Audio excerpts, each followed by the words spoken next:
Hello, how are you? My name is Shahid Irshad. आज इस story के बारे में आपको बताने जा रहा हूँ। ये क्राइम रिलेटेड मर्डर स्टोरी है।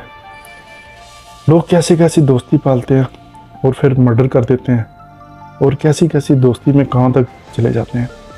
ऐसी ही आज मैं आपको स्टोरी सुनाने जा रहा हूँ। शहराज नाम का एक लड़का जो कि गायब हो जाता है अचानक। इसकी एज 17 साल होती है और ये गायब होता है। इसकी रिपोर्ट लिखाई जाती है। ये गायब कब होता है? 12 रबी अव्वल सन 2023 को, ये जो भी गुजरी है। इसमें ये लड़का गायब होता है तो इसके घर वाले काफ़ी परेशान होते हैं, तलाश करते हैं। पुलिस भी हर जगह इधर उधर तलाश करती है, लेकिन वो कहीं मिल नहीं पाता।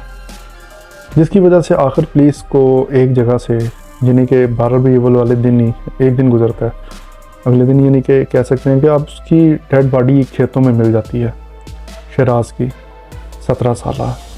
तो वो जब डेड बॉडी मिलती है तो वो मज़ीद फिर उसकी इन्वेस्टिगेशन